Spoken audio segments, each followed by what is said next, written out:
Abah Shalom, selamat pagi. Kembali lagi pagi ini kita ibadah Sabat, hari yang diberkati Tuhan, hari yang sudah ditentukan dari awal pencipta semesta ini, hari ke-7 lah, yang boleh saat untuk memberkati karya ciptaannya. Dan siapa saja yang memutuskan Sabat, maka berkat-berkat surgawi akan tercurah orang. Kali pagi ini lagi belajar kepada hukumnya Tuhan, Tauratnya, kitabnya Mose. Ambil dari Ulangan 28 ayatnya 58, 61. Kali lagi hari ini, pagi ini, mari kita renung bersama Ulangan 28 ayatnya 58 sampai 61. Silakan dibaca keras. Jika engkau tidak melakukan dengan setia segala perkataan hukum Torah yang tertulis dalam kitab ini, dan engkau tidak takut akan nama yang mulia dan dahsyat ini, yakni akan Yahweh Tuhanmu, maka Yahweh akan menimpakan pukulan-pukulan yang ajaib kepadamu dan kepada keturunanmu, yakni pukulan-pukulan yang keras lagi lama dan penyakit-penyakit yang jahat lagi lama. Ia akan mendatangkan pula segala wabah Mitzraim yang kau takuti itu kepadamu, sehingga semuanya itu melekat padamu. Juga berbagai-bagai penyakit dan pukulan yang tidak tertulis dalam kitab Torah ini akan ditimbulkan Yahweh menimpa engkau sampai engkau punah. Jadi pagi ini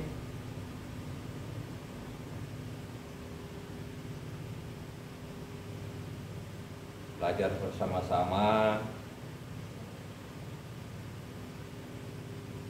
Kita sudah mendengar tadi Ulangan 28. Luar biasa.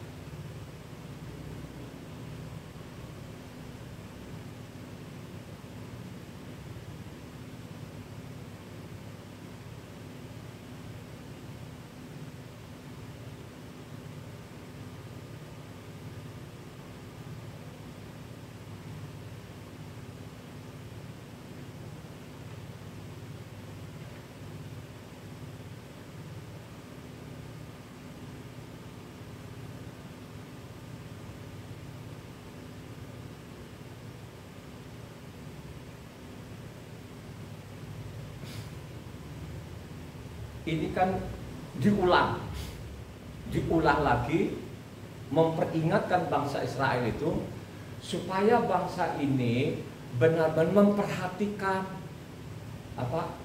sesuai yang tertulis, ya, sesuai yang sudah dicatat oleh namanya Mose. Ini sebenarnya diulang lagi 28. Kalau kita baca namanya Imamat 26 di sana, ya, itu Imamat 26 itu ada kata berkat dan ada kata kutuk. Kalau Imamat 26 di sana ada 46 ayat, sedangkan Ulangan 28 ini ada 68 ayat, ya. Jadi Imamat 26 di sana ada 46 ayat. Kalau Ulangan 28 ini ada 68 ayat. Kenapa saya ambil hanya di situ? Bukan saya penggal-penggal. Sebaiknya memang saudara kalau baca ini ulangan ini kan diwanti-wanti, ya. Diperingatkan lagi kepada bangsa Israel ini supaya tidak menyimpang dari yang sudah ada, yang sudah tertulis, ya. Jadi diwanti-wanti supaya jangan menyimpang yang sudah ditulis oleh namanya Moses. Jangan sampai dilupakan namanya kitabnya Mose. Ya, ini peringatan keras yang luar biasa, ya. Ya, kenapa saya ambil 58? Karena memang diperintahkan itu supaya ikuti yang tertulis. Tapi kalau kamu abaikan, ya, apa yang sudah diperintahkan, apa yang sudah ditulis di dalamnya, pasti ada akibatnya, pasti ada hukuman, ya. Ini ulangan ini saudara, ya, karena ulangan itu kan ada 34 pasal, ya. Jadi 34 pasal supaya saudara itu betul-betul itu supaya Taurat itu saudara tidak abaikan atau hukumnya Tuhan tidak abaikan. Perlu sekali kalau namanya pada waktu engkau baca namanya Ulangan ini, Jadi Ulangan 1 sampai 34 harus kau baca, ya. Karena itu diwanti-wanti, diperingatkan betul-betul orang Israel ini supaya namanya tidak boleh mengabaikan namanya kitabnya Mose ini. Apa yang ditulis oleh Mose ini harus betul-betul diperhatikan dan harus dilakukan, gitu kan? Dan harus dilakukan loh saudara ya. Kalau engkau tidak memperhatikan apa yang sudah ditulis oleh Mose, apalagi kalau engkau tambahi, apalagi kau kurang, ini fatal namanya. Ya, makanya kalau kau baca Ulangan 4 di sana, jangan ditambahi, jangan dikurangi. Ya, jangan ditambah, jangan dikurangi. Kalau kau baca lagi, kalau di apa ya, Amsal sana, ya, Amsal mengatakan jangan engkau tambah, jangan engkau kurang, supaya jangan dianggap kau penipu. Ya, jangan sampai penipu. Jadi memang diwanti-wanti ini supaya memperhatikan apa yang tertulis gitu kan. Karena diwanti-wanti juga kalau kebaca namanya Bilangan 15 ayat 31. Coba satu orang kita mundur ke belakang. Bilangan 15 ayat 31, coba dibaca. Sebab ia telah memandang hina terhadap firman Yahweh dan merombak perintahnya, pastilah orang itu dilenyapkan, kesalahannya akan bertimpa atasnya. Coba kan saudara, ada yang coba-coba menyepelekan, yang menista atau meniadakan atau namanya menambah atau kurangin, akan namanya dihukum mati. Jadi ini diwanti-wanti loh, ya. Kalau sampai nanti kalian ini mengabaikan kitabnya Mose, tidak sesuai apa yang ditulis oleh Mose, itu tadi, ya, penyakit susah ditemukan, ya. Susah deh, banyak sekali lah, banyak sekali persoalan-persoalan yang kamu yang ditimpakan kepadamu lah, kan, seperti itu, ya. Ini zaman Mose, ya. Jadi hati-hati betul, harus dipelajari dengan baik, direnungkan supaya kamu melakukan, ya. Jadi kalau kita baca namanya Imamat 18 ayat 5 di sana, siapa saja atau dari bangsa mana, orang mana saja pun yang namanya mengamalkan, yang mengikuti namanya kitabnya Mose ini, yang tidak menyimpang dari kitabnya Mose ini akan selamat, ya. Jadi ini tadi diwanti-wanti, makanya saya mengatakan kalau Imamat 26 di sana ada namanya berkat dan ada namanya kutuk, ya kan? Berkat itu 1 sampai ke 13. Ya, jadi berkat itu 1 sampai ke 13 kalau kita baca Imamat 26, ya. Jadi 14 sampai 46 sana ada namanya kutuk. Coba. Jadi saudara terus dibaca. Maupun juga namanya Ulangan ini 28 1 sampai 15 itu namanya berkat. Sedangkan 15 sampai 1 sampai 14 tadi Ulangan 28 1 sampai 14 itu namanya berkat. 15 sampai ke 68 itu adalah kutuk. Bermacam-macam loh saudara ya. Jadi saya ambil saja 58 sampai 61. Ya.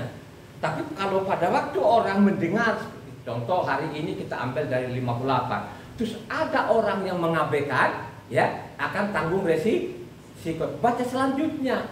Misalnya ayat Ulangan 29 ayatnya 19-21. Coba kalau satu orang baca. Ada orang yang mendengar ini, ada namanya kutuk, ada namanya berkat dan kutuk, kan begitu. Terus dia mengabaikan, dia tidak pedulikan. Makanya ada lagi peringatan situ sangat keras di situ 19 sampai 21. Terkutuklah engkau pada waktu masuk dan terkutuklah engkau pada waktu keluar. Yahweh akan mendatangkan kutuk, huru hara dan pengajaran ke antaramu dalam segala usaha yang kau kerjakan sampai engkau punah dan binasa dengan segera karena jahat perbuatanmu, sebab engkau telah meninggalkan aku.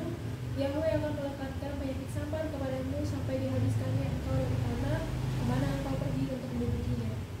Coba kan, jadi kalau pada waktu orang mendengar, misalnya tadi sekarang ini orang mendengar terus itu adalah karena zaman dulu lah, kan zaman Mose lah itu kan gitu. Berarti firman itu zaman kita sekarang itu udah gak berlaku lagi. itu tadi apa? Ulangan 29 ayat 19 sampai ke 21 pasti akan ditimpa kepada orang yang tadi yang melawan. Ya. Jadi kalau dia bilang sudah mendengar, sudah dikasih peringatan dan terus tetap namanya tetap selamat, makanya tadi namanya Ulangan 29 apa? Ayatnya 19 sampai ke 21 kan. Aku memisahkan orang itu supaya kena apa? Celaka gitu. Jadi baca selanjutnya ya. Makanya saya mengatakan itu kalau baca namanya Ulangan itu Ulangan 1 sampai tuntas 34 ya. Karena benar-benar sangat diwanti-wanti lah gitu loh, supaya benar-benar Tauratnya Tuhan ini atau hukumnya Tuhan ini jangan sekali-sekali mengutak-ngutik ya. Apalagi mengajarkan orang tidak berlaku lagi. Itu fatal. Luar biasa fatalnya itu saudara ya. Itu sanksinya atau hukuman sangat berat ya. Sangat-sangat berat ya. Jadi harus diperhatikan. Makanya adalah tokoh-tokoh besar ya. Tokoh-tokoh besar seperti namanya Yashua ben Nun itu Yashua ben Nun itu saudara ya. Itu tokoh besar loh, luar biasa. Ya, jadi namanya Yashua ben Nun itu dia luar biasa, memang coba saya selidiki, dia tidak ada kesalahan. Jadi Yashua ben Nun ini tidak ada kesalahan yang saya temukan ya, dan dia luar biasa. Kenapa dia luar biasa? Ada 2 orang di situ yang luar biasa, ada namanya Yashua ben Nun maupun namanya Kaleb ben Yefune. Jadi ada 2 orang ini luar biasa, saya tidak ketemukan kesalahan mereka. Mereka itu sempurna, tidak cacat. Karena memang saya tidak ketemukan kesalahan mereka ini. Coba bayangkan aja, dari Israel itu berapa juta orang. Ya, jadi prajurit yang mengangkat senjata itu kurang lebih 600.000 orang. Jadi 600.000 orang ini termasuk namanya Mose, Harun maupun saudara perempuan mereka Miriam, mereka tidak masuk saudara. Ya, kenapa mereka tidak masuk? Mose itu tidak masuk karena teledor kata-katanya. Enggak masuk loh saudara, tapi kedua orang ini masuk. Kenapa mereka masuk itu? Karena mereka mencintai namanya hukumnya tuh. Mereka tidak menyelewengkan namanya hukumnya tuh Tuhan. Sehingga tadi yang kita baca tadi harus sesuai yang tertulis ya. Kalau tidak sesuai tertulis, tidak sesuai namanya kitab Mose, apalagi kamu meninggalkan, pasti ada masalah. Masalah apa? Ada penyakit susah disembuhkan ya. Makanya banyak orang yang mondar-mandir ke rumah sakit. Itu pasti ada persoalan ya. Karena mereka meninggalkan hukumnya Tuhan, Tauratnya Tuhan, karena dipengaruhi oleh namanya di mimbar. Ya, jadi dipengaruhi oleh pendeta-pendetanya. Akhirnya apa? Ya, ditanggung semua orang. Karena itu tadi, karena orang malas baca kitab suci. Coba kalau baca kitab suci dari Kejadian sampai Wahyu pelan tapi pasti, oh saudara, banyak yang saya bilang tempat-tempat ibadah itu kan sepi, yakin betul-betul akan sepi, ya. Karena pertentangan nanti isi kitab suci dengan dari mulutnya pendeta-pendeta dari mimbar, pasti banyak yang bertentangan, yakin banyak. Kalau orang membaca kitab suci ini, kalau orang punya keinginan atau kemauan untuk baca saja kitab suci ini, pasti tempat ibadah akan sepi, gak akan mau datang ke situ, yakin. Karena apa gitu loh? Karena sudah berbeda isi kitab suci yang dengan perkataan mereka dari mimbar itu banyak sekali yang salah, banyak saja, sangat banyak. Kenapa saya mengatakan ini? Karena memang saya baca kitab suci ini setiap hari selama 23 tahun, sehingga saya tahu. Makanya saya pernah malas betul-betul mendengar mereka yang dari mimbar-mimbar yang menyimpang dari hukumnya Mose. Kalau sudah menyimpang dari kitabnya Mose ini, apa yang terjadi? Dia ditanggung juga jemaatnya. Ingat baik-baik, pada waktu namanya Raja David itu suruh hitung bangsa Israel berapa orang yang mati. Halo, berapa orang? Karena Raja David suruhlah anak buahnya nih, tentara-tentaranya supaya menghitung namanya bangsa Israel. Akhirnya apa? Banyak orang mati nggak? Banyak sekali orang mati. Berapa orang? 70.000. Oh, banyak sekali saudara. 70.000 orang itu mati. Ya, 70.000 loh. Kalau kau baca di sana apa? 2 Samuel 24 karena terakhir suratnya sana, pasti kamu ketemukan di situ 70.000 orang, ya, gara-gara pemimpinnya. Jadi hati-hati loh. Kalau pemimpinnya salah dari mimbar itu pasti di depannya jemaatnya pasti salah. Yakin betul-betul, ya. Apalagi kalau jemaatnya ini tidak pernah baca kitab suci gitu. Wah itu apa?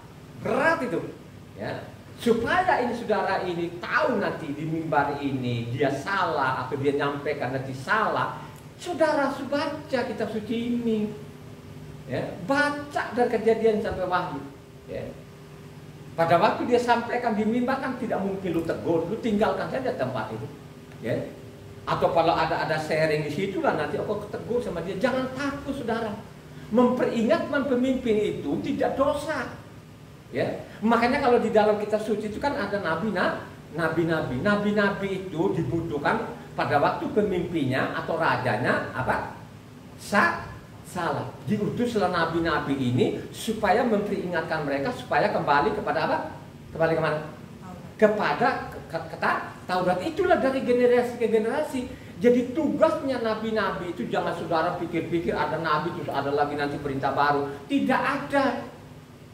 Jadi tugasnya nabi ini memperingatkan pemimpinnya yang sudah menyeleweng, yang sudah meninggalkan Taurat. Zamannya Yesua. Zaman Yesua yang paling terkenal nabi siapa? Nabi Yokanan. Ya, jadi Nabi Yokanan ini, ya, diutus untuk memperingatkan namanya bangsa Israel yang sudah meninggalkan Taurat. Zaman Yesua mereka kenal nggak Taurat? Apa? Mengenal nggak apa Yahweh itu? Mereka sudah tidak kenal dan juga meninggalkan Taurat. Jadi nabi itu, saudara, adanya nabi itu diutus, ya. Jadi nabi itu diutus loh, ya, bukan dipilih, ya. Yang dipilih itu adalah siapa? Imam sudah dipilih dari awal. Jadi mereka lah nanti jadi pengajar. Tidak boleh digantikan dari suku manapun. Tapi kalau namanya nabi itu diutus, ya, sesuai namanya kebutuhan, ya. Jadi sesuai kebutuhan diutuslah nabi-nabi ini peringatkan kepada raja Israel maupun juga imam-imam atau bangsa Israel ini supaya kembali namanya ke hukumnya Tuhan. Makanya terakhir sekali namanya Yesua ini, Yesua ben Nun, ya. Yesua ben Nun itu peringatkan ke Tuhan memperingatkan Yesua ben Nun itu supaya namanya ikuti apa? Tauratnya Mose. Jadi pada waktu namanya Mose meninggal, akhirnya digantikan siapa? Yesua ben Nun.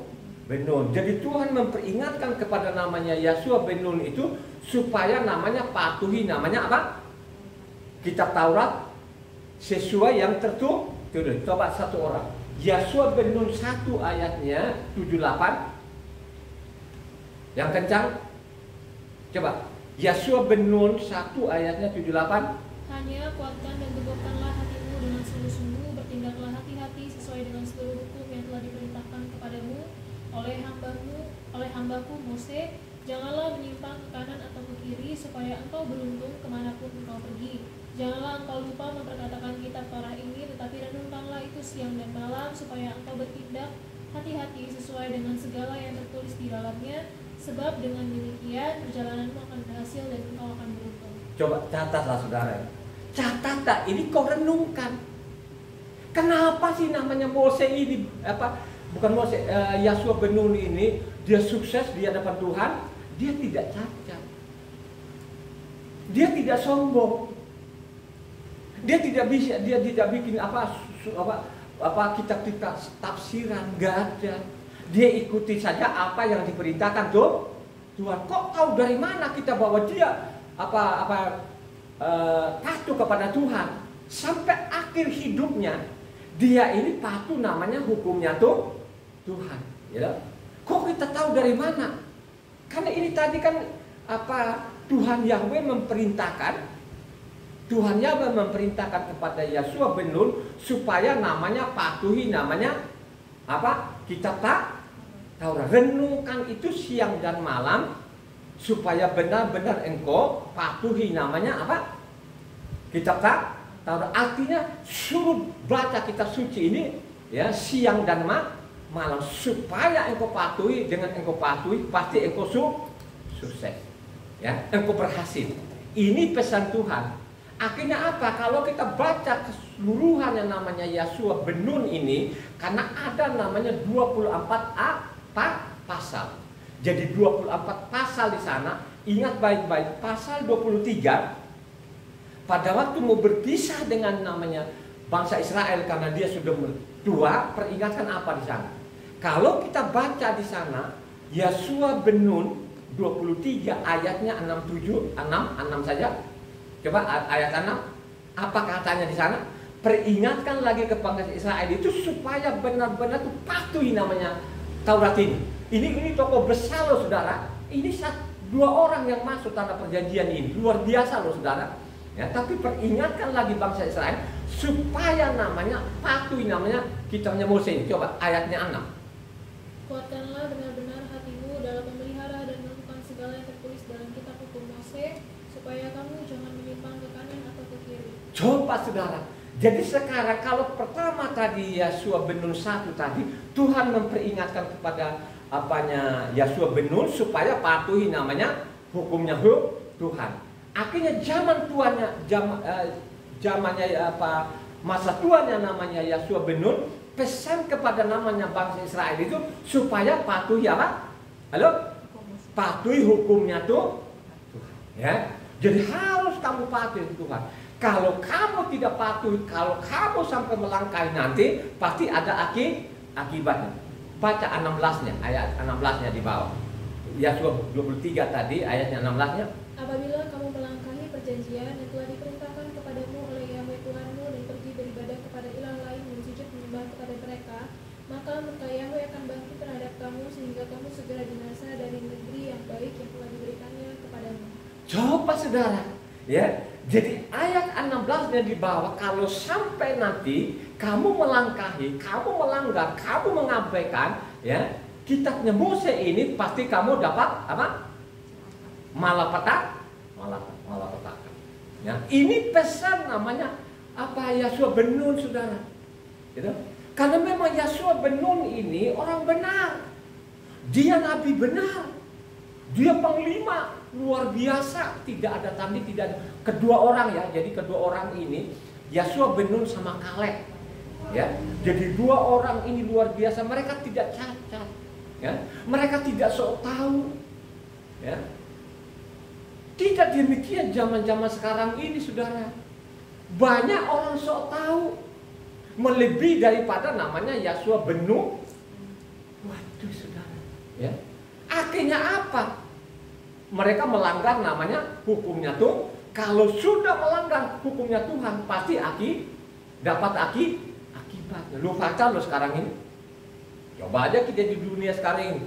Bencana demi bencana, malapetaka demi malapetaka, penyakit di mana-mana, sampah di mana-mana sampai seluruh kolong langit. Karena apa seperti itu? Banyak sekali orang yang mati sia-sia karena mereka abaikan namanya kitabnya Mose saudara. Ya. Coba kan, mereka abaikan kitabnya Mose. Tapi sudah diperingatkan tadi, siapa saja yang mencoba-coba, gitu kan, pasti ada hukumannya. Hukumannya itu tidak main-main loh saudara, berat, mati. Ya. Oleh karena itu marilah dengan rendah hati, ya, kau ambillah waktu-waktu, kau baca kitab suci ini. Saya mengatakan ini setiap saya khotbah itu pasti saya peringatkan kepada jemaat supaya orang itu baca kitab suci. Bacalah dari Kejadian sampai Wahyu, sehingga saya berulang-ulang kali. Ilmu sekuler sendiri pun pasti namanya belajar saudara. Jadi belajar supaya namanya peroleh nilai yang baik, supaya memperoleh ijazah, saudara. Ya. Tidak mungkin orang memperoleh ijazah itu kalau dia tidak belajar. Ya. Dia peroleh belajar itu karena dia belajar. Dia baca buku-buku panduannya. Misalnya orang ekonomi, pasti dia buku namanya buku ekonomi. Kalau misalnya orang teknik seperti namanya Evan dan Ina, mereka orang teknik sipil, mereka pasti namanya baca namanya buku teknik sipil, kan begitu. Begitu juga lah kerohanianmu. Kerohanianmu itu ada buku panduannya, namanya kitab suci. Nah, kitab suci ini jangan dipegang-pegang aja, harus kita baca. Dengan kita baca tadi, kita baca berulang-ulang, makanya kita harus patuh namanya perintah Tuhan. Kalau engkau patuh namanya perintah Tuhan, makanya Tuhan bertanggung jawab, saudara. Tuhan akan bertanggung jawab. Tapi kalau engkau abaikan, Tuhan tidak akan bertanggung jawab, akan lepas tangan. Di mana itu? Ada nggak pasal-pasal seperti itu? Akhirnya Tuhan dilepas tangan. Ya, kalau engkau baca namanya 1 Raja-Raja 14 ya. Ini 1 Raja-Raja 14 ini kenapa sampai Tuhan itu lepas tangan? Coba 1 Raja-Raja 14 ayat 16 yang kencang, supaya pendengar ini tahu, supaya jemaat ini mencatat kenapa seperti itu. Ia akan lepas tangan terhadap orang Israel oleh karena dosa-dosa yang telah dilakukan Yerobeam dan yang mengakibatkan orang Israel berdosa pula. Artinya apa? Di utara itu Tuhan lepas tangan. Kenapa dilepas tangan? Harus kamu baca kitab sucinya. Ya. Pasti ada persoalannya. Kalau kau baca dari namanya 12, ya, 1 Raja-Raja 12 itu 13 itu pasti kau ketemu bahwa bangsa Israel itu meninggalkan namanya hukumnya Tuhan. Ya, akhirnya mereka meninggalkan hukum Tuhan tadi. Mereka tidak mengenal nama Yahweh lagi. Akhirnya Tuhan lepas tangan sampai saat ini enggak? Utara. Gitu. Utara masih ada enggak? Di Israel itu tidak ada lagi sekarang. Ada namanya Samaria. Zaman Yasua itu sudah kosong. Ya. Karena memang sudah dinubuatkan, kalau engkau baca 2 Raja-Raja 16 itu zaman Raja Ahaz itu, bagaimana namanya kerajaan utara ini yang beribu kotakan namanya Samaria, dia komplotan dengan orang-orang Suria atau orang-orang Aram, ya. Dia komplotan untuk menyerang namanya Yerusalem zaman Raja Ahaz. Akhirnya apa? Tuhan bilang minta tanda. Ahaz bilang aku nggak mau minta tanda. Makanya sudah dinubuatkan pada Samaria itu suatu saat nanti akan kosong. Ya, sudah nggak ada lagi. Nah, sampai saat ini Tuhan tidak bertanggung jawab. Kenapa dia tidak bertanggung jawab? Karena mereka mengabaikan namanya Tauratnya Tuhan. Contoh namanya Yerobeam, Raja Yerobeam, kalau kau baca namanya 1 Raja-Raja 12 sana, bagaimana namanya hukumnya Tuhan, dia coba-coba mengganti hari raya. Yang fatal di sana, bagaimana Yerobeam ini menipu orang, ya, menipu orang Israel ini, karena ada namanya 9 suku mereka di sana. Dia bikin namanya pondok daun itu. Kalau pondok daun aslinya bulan berapa?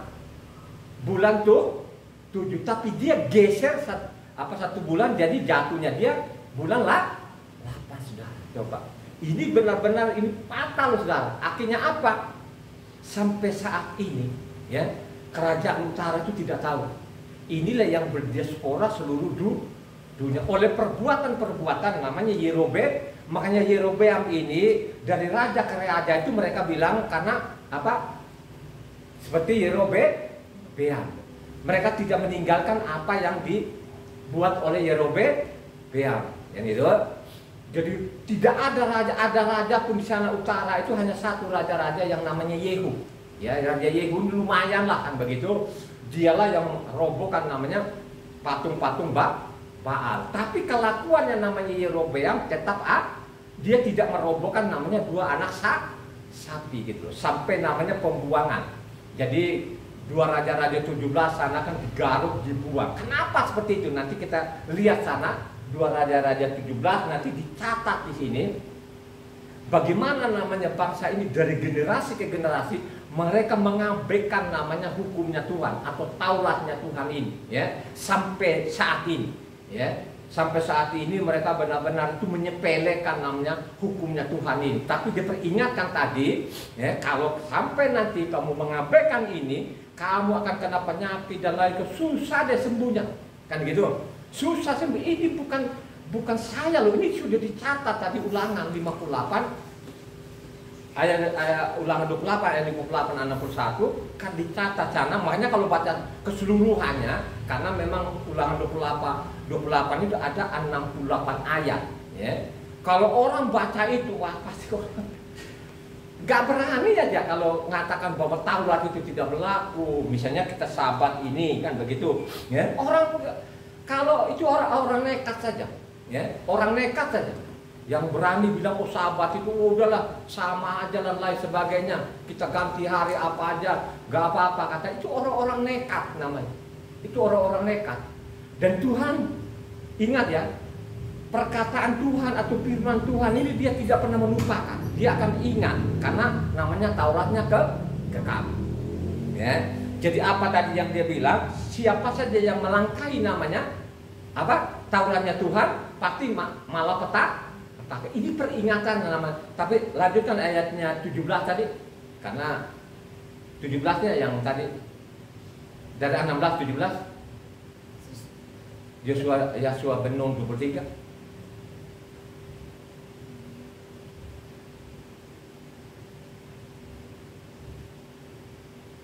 Ayat 16. Ulang lagi.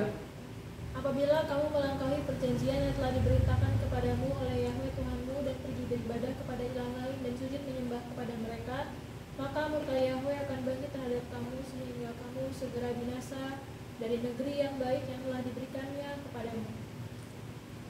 Ya, coba kan, ini benar-benar diwanti-wanti loh saudara. Tapi kalau kita baca selanjutnya, sesudah namanya tadi peringatan tadi namanya Yosua bin Nun, kalau kita baca namanya Hakim-Hakim berapa pasal? Halo, ada 21 pasal saudara ya. Jadi Hakim-Hakim disitulah bangsa ini dari generasi ke generasi ini dosa dan dosa gitu ya. Jadi dosa dan dosa. Akhirnya penghujung di sana baru nanti apa? Zaman Samuel itu baru kembali yang benar. Siapa yang mengembalikan kebenaran? Benar? Raja siapa? Ya? Siapa? Raja Daud. Makanya Raja Daud itulah raja kebenaran saudara. Ya? Daud sana dia kembalikan yang benar lagi. Jaraknya kira-kira ini, jaraknya antara Yosua bin Nun ke Daud ini kira-kira puluhan tahun atau ratusan tahun. Ya, kurang lebih itu ratusan tahun juga. Artinya jaraknya dari Yosua bin Nun ini kepada namanya Raja Daud. Daudlah ini yang kembalikannya seperti semula. Makanya Raja Daud itu dibilangi raja kebenaran, ya, raja keadilan, ya, keadilan dan kebenaran. Kalau engkau baca di sana 2 Samuel 8 ayatnya 15 coba. 2 Samuel 8 ayat 15. Demikianlah Daud telah memerintah atas seluruh Israel dan menegakkan keadilan dan kebenaran bagi seluruh bangsanya. Ya, jadi zaman Raja Daud ini dia menegakkan lagi namanya kebenaran yang dimaksud itu apa? Halo? Taurat gitu kan. Kalau kau baca apanya Raja Daud ini luar biasa loh saudara ya. Dialah yang kembalikan benar-benar seperti semula. Makanya dia adalah raja kebenaran. Dia jadi contoh. Kalau ada yang salah namanya selatan itu tidak seperti Raja Daud. Tidak seperti Raja Daud, tidak seperti Raja Daud. Karena zaman Daud itu tidak ada namanya pengorbanan di gunung-gunung, nggak ada. Tidak ada. Karena memang dia ini luar biasa, dia kembali kepada hukumnya Tuhan, ya. Karena kenapa dia begitu suksesnya? Selama 40 tahun itu dikejar-kejar oleh namanya Raja Saul itu untuk dibunuh dia ini. Bayangkan saja, ya, bayangkan aja 40 tahun. Namanya Raja Daud tidak bikin kesalahan, tapi Raja Saul ini, karena memang Raja Saul ini sudah setengah gila, kan gitu, mengejar-ngejar untuk membunuh namanya Raja Daud ini. Apa yang dia lakukan Raja Daud itu? Dia sangat mencintai namanya apa? Taurat. Makanya ada katanya, yang ada katanya luar biasa. Coba baca namanya 1 Raja-Raja 17 ayat 45. Coba perhatikan di situ. 45. Ya. Kok 1 Samuel 17 ayatnya 45. Coba dengan perkataannya ini Raja Daud ini. Tetapi Daud berkata kepada orang Filistin itu, engkau mendatangi aku dengan pedang dan tombak dan lembing, tapi aku mendatangi engkau dengan nama Yahweh semesta alam, Tuhan segala barisan Israel yang kau tatap. Coba, engkau datang dengan lembing, tombak dan pedang, tapi aku datang dalam nama Yahweh. Terus selanjutnya baca lagi 46-nya. Hari ini juga Yahweh akan menyerahkan engkau ke dalam tanganku, dan aku akan mengalahkan engkau dan memenggal kepalamu dari tubuhmu. Hari ini juga aku akan memberikan mayatmu dan mayat tentara orang Filistin kepada burung-burung di udara dan kepada binatang-binatang liar, supaya seluruh bumi tahu bahwa Israel mempunyai Tuhan. Coba 47, luar biasa nanti 47, dengarin. Dan supaya segenap jemaah ini tahu bahwa Yahweh menyelamatkan bukan dengan pedang dan bukan dengan lembing, sebab di tangan Yahweh lah pertempuran dan ia menyerahkan kamu ke dalam tangan kami. Coba saudara, ya kan anak kecil ini orang namanya Goliat ini yang hampir 3 meter loh itu, ya apanya tinggi, hampir 3 meter ini dengan anak kecil ini kan dia datang itu. Kenapa dia sukses seperti itu? Saya pelajari nama Raja Daud itu dia luar biasa. Memang dari kecil ini anak-anak ini, karena memang dari kecil kan dia tugasnya gembala saudara ya. Jadi tugas dia gembala kambing domba kan begitu. Jadi dia dari kecil ini sangat mencintai namanya hukumnya Mose. Dia sangat senang namanya hukumnya Tuhan ini saudara. Dia sangat mencintai. Makanya dia mengatakan Taurat itu lebih dari segala Kalau kau baca namanya apa Mazmur 19 sana ya. Coba kan ayat 7 sampai 11 sana, bagaimana Daud ini dia mencintai namanya Taurat. Coba dibaca dong. Mazmur 19 ayatnya 7 sampai 11 yang keras. Coba bagaimana mencintai namanya tadi Taurat. Makanya Raja Daud ini raja kebenaran gitu, raja keadilan dan kebenaran. Coba yang keras namanya Mazmur 19 ayatnya 7 sampai 11. Taurat Yahweh itu sempurna, menyegarkan jiwa. Peraturan Yahweh itu teguh, memberikan hikmat kepada orang yang tak berpengalaman. Perintah Yahweh itu tepat, menyukakan hati. Perintah Yahweh itu murni, membuat mata bercahaya. Takut akan Yahweh itu suci, tetap ada untuk selama-lamanya. Hukum-hukum Yahweh itu benar, adil semuanya. Lebih indah daripada emas, bahkan daripada banyak emas tua, dan lebih manis daripada madu, bahkan daripada madu tetesan dari sarang lebah. Lagi pula hambamu diperingatkan oleh semuanya itu, dan orang-orang yang berpegang padanya mendapat upah yang besar. Coba saudara, dia mengatakan bahwa Taurat itu segala-galanya lebih manis daripada madu, lebih murni daripada emas 24 karat saudara. Dia mencintai. Coba ya. Kok zaman sekarang itu orang gak mau gitu? Misalnya kita kalau sahabat begini dianggap kita itu orang aneh. Coba saudara, sahabat itu hari yang diberkati Tuhan loh saudara ya. Coba hari yang diberkati Tuhan loh saudara. Coba dibuang ini loh di dalam kitab suci itu. Di dalam kitab suci itu sahabat itu ditukik di loh batu berapa? Pertama saudara, ditukik loh. Coba orang kok gak mau ya gitu kan. Hari yang diberkati Tuhan tapi orang gak mau. Coba, saya lagi bingung. Wah luar biasa benar manusia bisa ngelawan gitu loh ya. Coba kan, makanya tadi kan kenapa bukan saya penggal kan, memang saya tidak penggal supaya saudara nanti baca keseluruhannya namanya apanya Ulangan 28 ini. Tapi ingat loh tadi, ya kalau kita baca tadi apanya 1 Samuel 8 ayat 15 bahwa Raja Daud itu raja keadilan dan kebenaran. Kenapa dia katakan benar? Karena sangat mencintai namanya hukumnya tuh yang sudah ditinggal ini. Ya. Makanya kalau kita baca namanya apanya hakim-hakim itu dari generasi ke generasi dosa dan dosa saudara. Mereka tinggalkan Taurat, mereka tidak kenal nama Yahweh lagi. Habis itu ada lagi nabi yang peringatkan mereka. Mereka berseru lagi kepada nama Yahweh, mereka kembali ke Taurat lagi. Mereka jadi Tuhan nolong lagi. Jadi berulang-ulang mereka melakukan dosa dan berulang-ulang juga Tuhan mendengarkan seruan mereka sampai kepada namanya Raja Daud, ya. Jadi Raja Daud inilah yang benar-benar kembalikan namanya hukum Tuhan. Karena dia kembalikan hukum, artinya dia jadi raja besar. Sampai saat ini tidak ada tandingnya, tidak ada duanya, ya. Dia adalah raja kebenaran, menurunkan namanya Mesias dalam keadaan manusia dong, keturunnya Raja Daud ini akhirnya Yahweh datang dari langit sana, dari surga sana, mengambil rupa manusia, menjadi anak manusia. Itu keturunan daripada Raja Daud, ya. Jadi Yosef itu keturunan daripada Raja Daud. Jadi namanya Yosef. Ya, jangan diganti-ganti nama orang ini, ya. Coba kan kalau berganti satu huruf saja sudah berbeda artinya, ya. Jadi kitabnya Mose.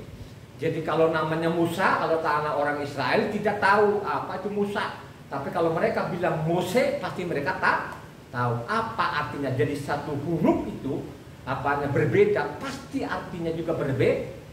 Begitu, ya. Jadi jangan ikut-ikutan, ya. Karena banyaknya orang yang menyimpang dalam namanya hukumnya tuh. Jangan ikut-ikut menyimpang apa? Hukumnya tuh, ya. Kalau kau baca di sana apa berapa? Keluaran 23 ayatnya 1-3 coba. Jangan ikut-ikut karena banyaknya orang mereka menyimpang. Coba baca 1-3. Janganlah engkau menyebarkan kabar bohong. Janganlah engkau membantu orang yang bersalah dengan menjadi saksi yang tidak benar. Janganlah engkau tuntut kebanyakan orang melakukan kejahatan dan dalam memberikan kesaksian mengenai sesuatu perkara. Janganlah engkau turut-turut kebanyakan orang membelokkan hukum. Juga janganlah memihak pada orang miskin dalam perkara. Iya kan gitu kan, coba kan, ya. Coba kan mau ikut-ikut, ya. Biarpun kau miliaran, tapi kalau kau namanya mimpang dalam hukumnya Tuhan tadi tidak boleh. Ini sudah diperingatkan loh saudara, ya. Diperingatkan loh, ya. Coba kan, makanya kalau akan baca selanjutnya ayat 13 di bawah, ayatnya keluaran 23 ayat 13, bagaimana katanya? Jangan sekali-sekali keluar dari mulutmu menyebut nama ilah. Coba baca. Dalam segala hal yang kufirmankan kepadamu haruslah kamu berawas-awas. Nama ilah lain janganlah kamu panggil. Janganlah nama itu kedengaran dari mulut. Coba jangan keluar dari mulutmu. Hanya persoalan sekarang nama Yahweh diganti, nama sembahan orang lain dimasukin di dalam buku kitab ini. Itulah orang-orang miliaran ini kan gitu kan. Coba kan, coba. Ya. Ini patah loh saudara, bukan saya loh. Makanya saya mengatakan kalau orang baca Ulangan 28 itu terus tetap ngeyel, saya tidak tahu deh. Berarti orang-orang sangat brutal loh, ya. Berbrutal ke hadapan Tuhan, ya. Ingat baik-baik lah ya. Tauratnya Tuhan itu saya selidiki, saya teliti. Dari Kejadian sampai Wahyu tidak pernah saya ketemukan, nah, bahwa hukumnya Tuhan itu dibuat, ya. Tidak pernah saya ketemukan. Malah sebaliknya diteguhkan, kokohkan siapapun termasuk juga Rasul Saul itu mengatakan apa? Ya. Kami tetap namanya mengokohkan, meneguhkan namanya Taurat, ya. Jadi perkataan Rasul Saul sendiri, ya, bahwa Rasul Saul itu tetap mengokohkan, meneguhkan namanya Taurat. Kalau kau baca namanya di mana itu? Ya, Roma 3 kalau nggak salah ayatnya 31, ya. Coba Roma 3 ayat 31, benar nggak? Jika demikian, adakah kami membatalkan hukum Taurat karena iman? Sama sekali tidak.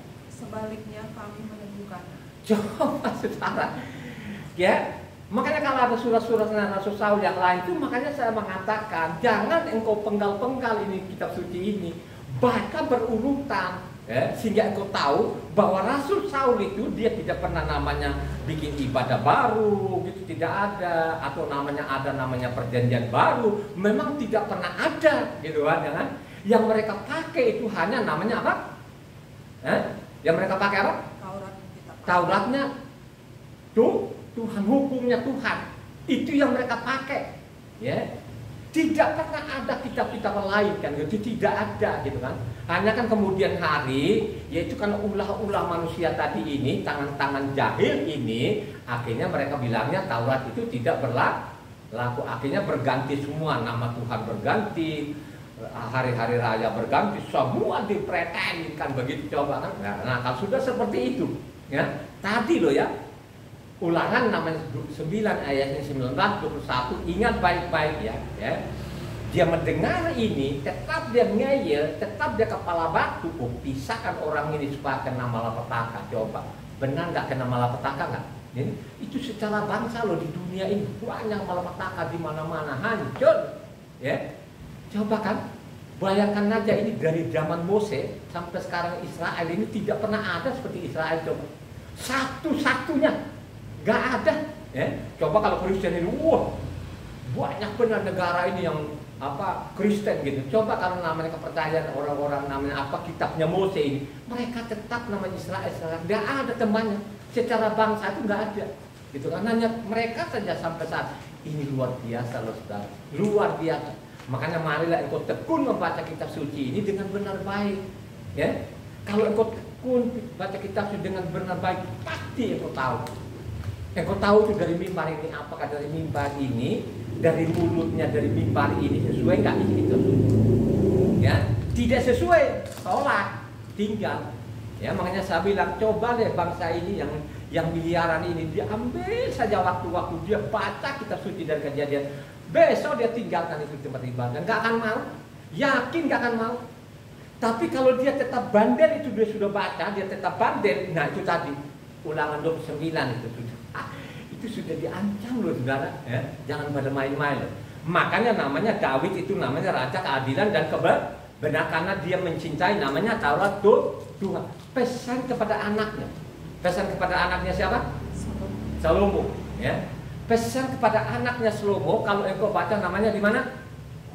1 Raja-Raja 2 ayatnya 1 sampai ke 3. Coba.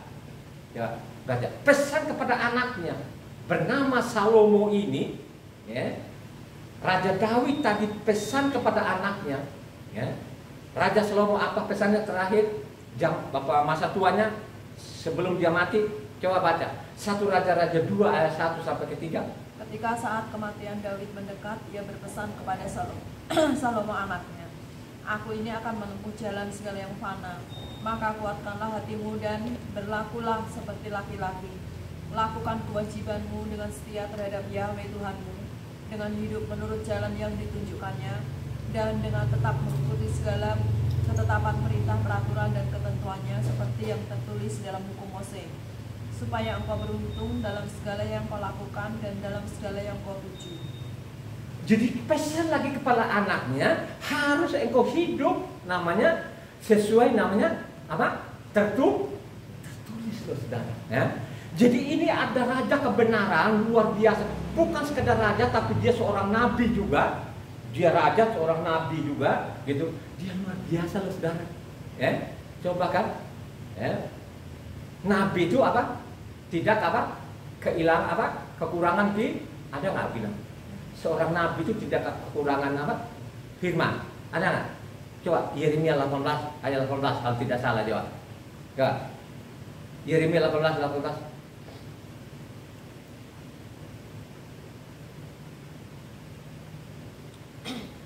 berkatalah mereka, marilah kita mengadakan kesepakatan terhadap Yeremia. Sebab imam tidak akan kehabisan pengajaran, orang bijaksana tidak akan kehabisan nasihat, dan nabi tidak akan kehabisan firman. Marilah kita memukul dia dengan bahasanya sendiri dan jangan memperhatikan setiap Coba saudara, kurang apa ini raja yang luar biasa, ya? Dia tidak bikin buku tafsiran-tafsiran, ya? Terus dia bilang itu Taurat buang aja. Pesan kepada anaknya, harus betul-betul engkau patuhi sesuai yang tertulis kitabnya mau, supaya engkau berjalanlah waktu, dipatuhi enggak? Halo? Malah Salomo sendiri pun tidak patuh, ya. Penghujung hidupnya Salomo ini, ya, karena dipengaruhi oleh namanya istri-istrinya berapa orang? 1000. Jadi istrinya ada 1000 orang, dari bangsawan 700 orang, gundik-gundiknya ada 300. Dari istri-istrinya inilah pada zaman Salomo itu mungkin sudah mulai pikun. Kebanyakan manusia di bumi ini kalau sudah tua-tua gitu pikun, ya. Jadi mulai pikun, akhirnya mulailah menyimpang, saudara. Penyimpangan demi penyimpangan, penyimpangan demi penyimpangan itu sampai kepada raja siapa yang benar-benar kembali kepada hukumnya Tuhan? Seperti Daud ini siapa? Raja siapa? Siapa? Ya? Raja Yosia, ya. Kakeknya namanya Yosia itu siapa? Ya? Ya? Kakeknya dia, kakek buyutnya berarti, ya, bernama siapa? Hizkia ini dengan Yosia ini hampir sama dengan Raja Daud, saudara. Makanya saya mencatat hari ini, ambil saja Yosia. Yosia lah yang kembali lagi kepada hukumnya Mose, mengajarkan orang Israel, ya. Karena zaman Yeskia itu ada seorang namanya Nabi siapa? Halo? Zaman Yosia itu ada nabi siapa? Yang masih muda? Nabi siapa? Yeremia, ya. Jadi Yeremia itu punya bapaknya Yeremia itu siapa? Imam besar bernama sekarang Hilkia. Jadi Hilkia ini zaman namanya Yosia ini punya anak namanya Yeremia ini. Yeremia ini yang luar biasa. Tapi zaman Yeremia ini adalah Yosia ini, dia raja benar, luar biasa benarnya. Semua namanya patung-patung dan lain sebagainya dihancurkan, termasuk juga utara dan sana Samaria yang dibikin oleh Yerobeam tadi, anak sapi, habis semua dihancurkan, ya. Jadi Yosia lah kembali namanya kitabnya Mose, saudara, ya kan? Jadi berapa ratus tahun ini dari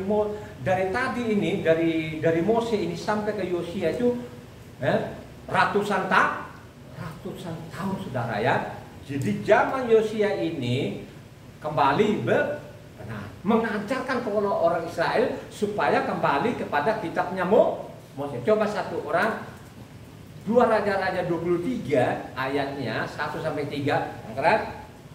Ya, supaya kita urut-urut, jangan bermain-main dengan hukumnya Tuhan ini.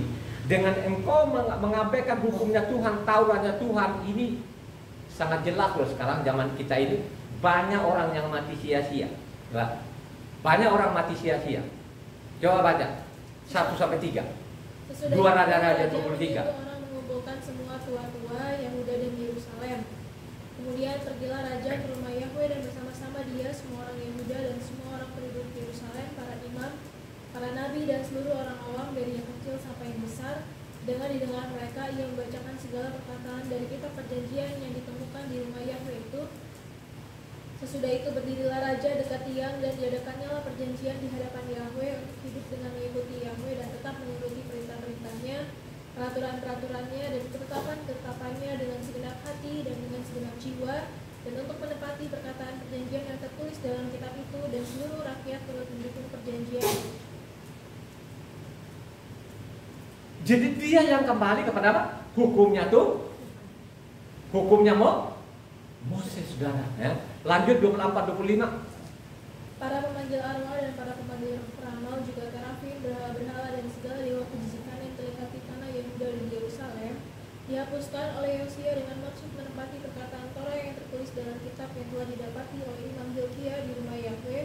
Sebelum dia tidak ada raja seperti dia yang kembali kepada Yahweh dengan segenap hatinya, dengan segenap jiwanya, dan dengan segenap kekuatannya sesuai dengan segala Torah Mose. Dan sesudah dia tidak ada bangkit lagi yang seperti dia. Tidak ada sampai detik ini. Wah, luar biasa kitab suci. Kalau engkau tidak mencintai namanya hukum Tuhan ini, ingat baik-baik saudara, suatu saat akan datang nanti, akan nagih nanti saudara, ya.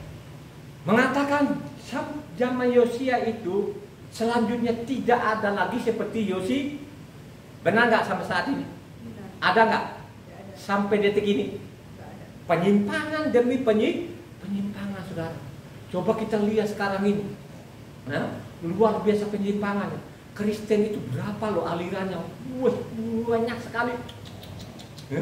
Mau ikut siapa? Mereka bilang dia yang paling benar, saya yang paling benar, dan lain sebagainya. Coba tercabik-cabik saudara. Begitu juga lah orang Yahudi ini, ya. Sampai saat ini banyak sekali masaknya. Hanya kita lihat sepintas. Kalau zaman Yasua itu ada namanya aliran Saduki saudara, ya. Jadi ada aliran Saduki di sana. Kita sudah kelihatan di situ bahwa mereka sudah banyak aliran. Tapi kalau kita baca kitab suci ini dari Kejadian sampai namanya Maliaki itu tidak diketemukan satu kata pun untuk apa? Ada namanya aliran tidak pernah ada, ya. Yang ada di sana kalau kita baca zaman namanya Nehemia itu, bagaimana Nehemia itu mengakui dosa Israel. Berapa pasal namanya Nehemia? Halo. Jadi surat terakhir bukan namanya Maliaki, tapi surat terakhir itu adalah namanya Nehemia. Nehemia itu jadi bupati, ya. Jadi sudah saya selidiki itu. Kenapa saya mengatakan ini? Bahwa ini adalah surat terakhir. Kalau kita baca namanya apa? Kagai maupun Zakaria atau Maliaki ini sejaman saudara, ya. Zaman Raja Dario. Zaman Raja Dario secara apa? Daniel masih ada di Babel. Tapi sesudah namanya Nehemia ini, Daniel sudah karena termasuk juga Daniel ini tanda tangan di atas materai supaya kembali kepada hukumnya Tuhan. Jadi Daniel ini sudah ada di Yerusalem untuk tanda tangan di atas materai tadi ini, pengakuan orang-orang Yahudi. Kalau kau baca nanti Nehemia 9 maupun 10 sana, Nehemia 9 sana mereka mengaku dosa, mereka mau kembali kepada namanya hukumnya Tuhan, Tauratnya Tuhan. Akhirnya mereka ambil tanda tangan di atas materai. Termasuk juga Daniel ini tanda tangan di atas materai saudara. Jadi surat terakhir ini adalah namanya Nehemia. Itulah yang saya selidiki bertahun-tahun selama 23 tahun ini. Saya tidak ketemukan kalau ada masak-masaknya, ada aliran-aliran.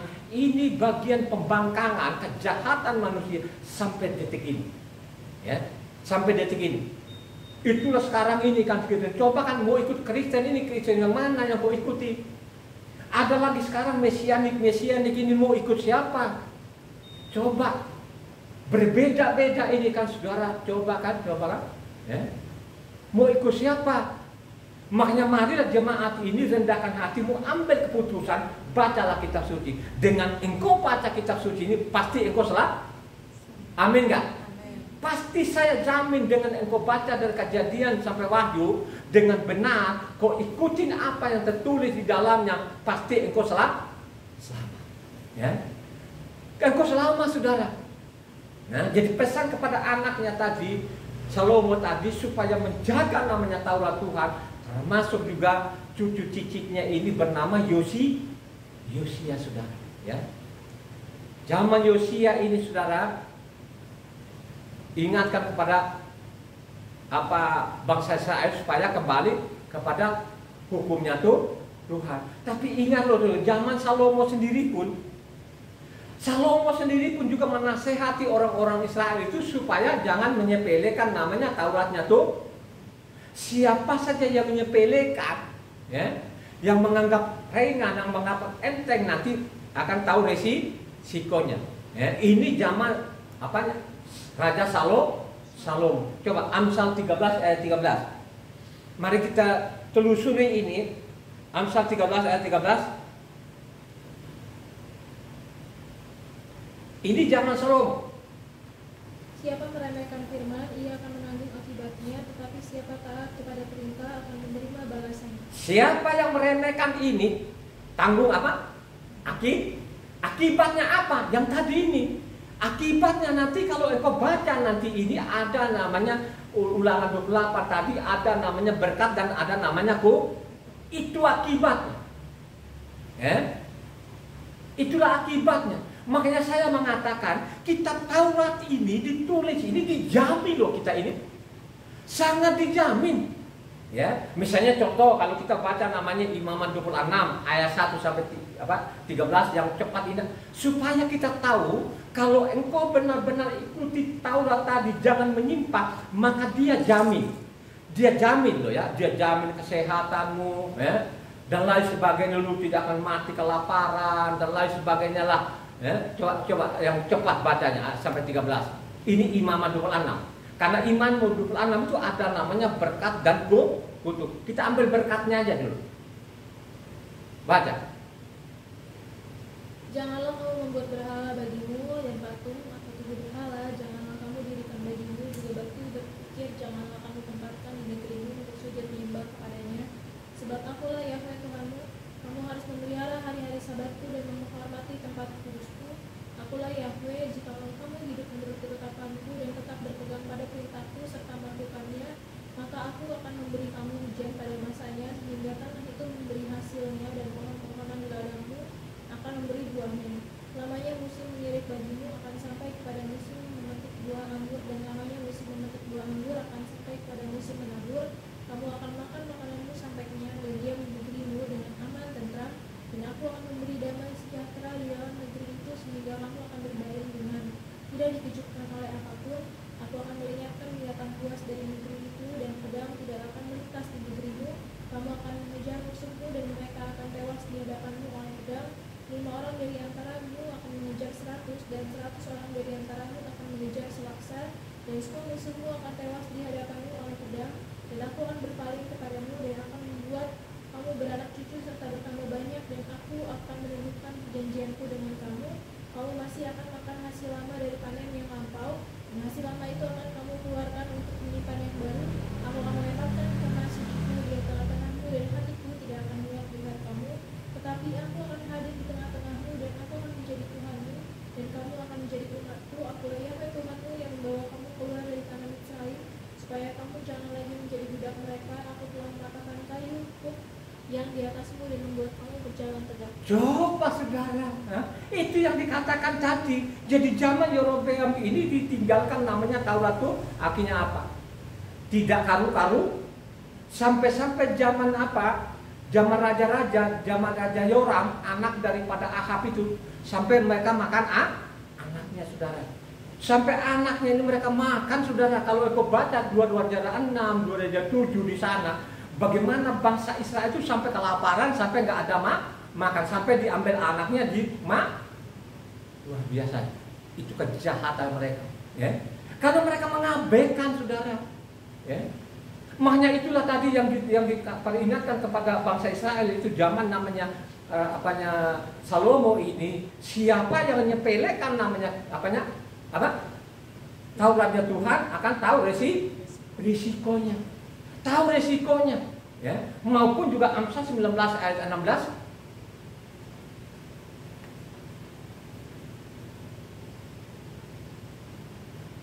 Siapa berpegang pada perintah memelihara nyawanya, tetapi siapa menghina firman akan mati.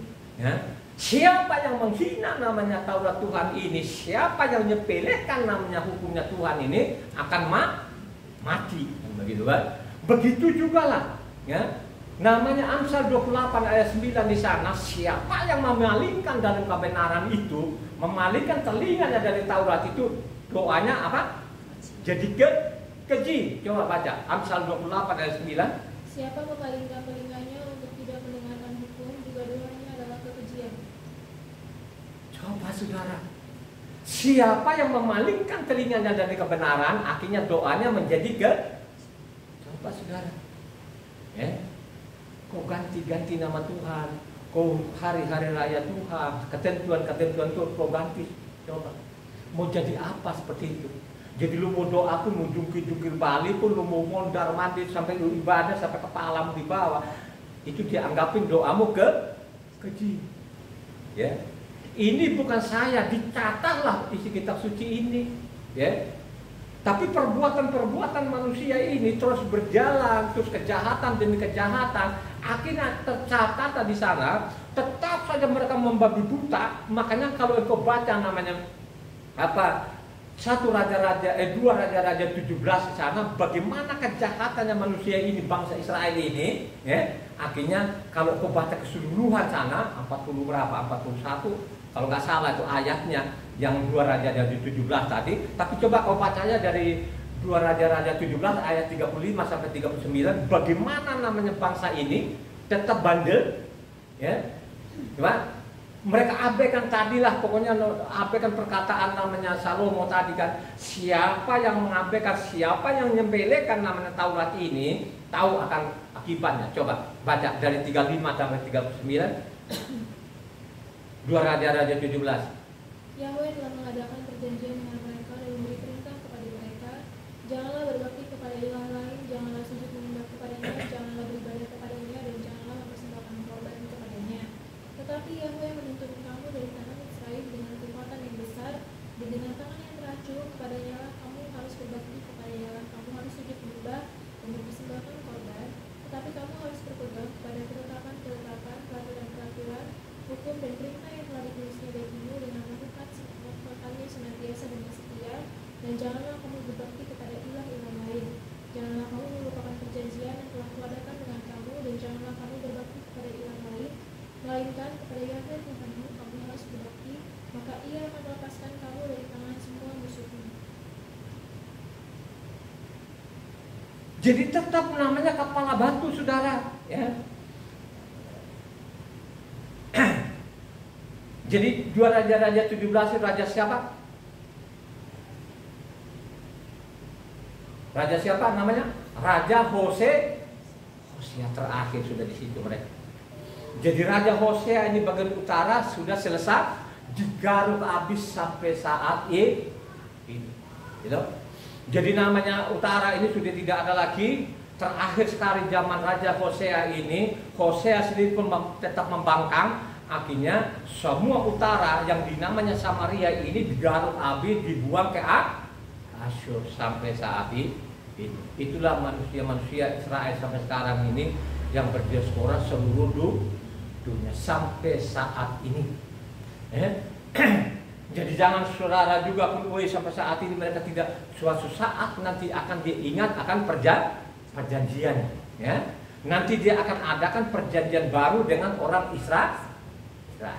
Tugas kita sekarang ini apa? Marilah kita baca kitab suci dengan benar, dengan baik. Apa yang diperintahkan di dalam kita amin gak? Ya? Jangan kita ikut-ikut apa yang dilakukan orang Israel. Ya, sekarang ini kan saya bilang Yerusalem belum dibangun. Ya. Belum, saudara, maksudnya nggak ada. Berarti dia belum dengan dia belum berdamai dengan orang Israel ini. Marilah kita ambil waktu-waktu, kita baca kitab suci ini dengan benar, dengan baik, sehingga apa yang diperintahkan di dalamnya kau harus engkau pak. Jangan ikuti perintah manusia. Ya. Kalau kita mencatat lagi di sana, zaman namanya Nabi Yeskiel sana, Yeskiel 17, 18, 21. Ia memandang ringan kepada sumpah dan mengingkari perjanjian. Sungguh walaupun ia menyembuhkan hal itu dengan berjabat tangan, tetapi ia melanggar semuanya itu, maka ia tidak dapat luput. Oleh sebab itu beginilah firman Tuhan Yahweh, demi aku yang hidup, aku pasti menimpakan atas kepalanya sumpahnya kepadaku yang dipandangnya ringan, dan perjanjiannya di hadapanku yang diingkarinya. Aku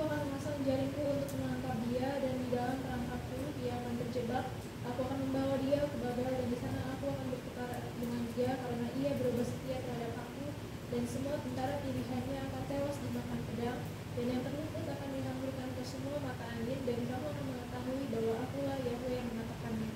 Coba kan, ini Yeskiel ini di mana? Pada waktu ditulis itu di mana? Posisinya Nabi ini di mana?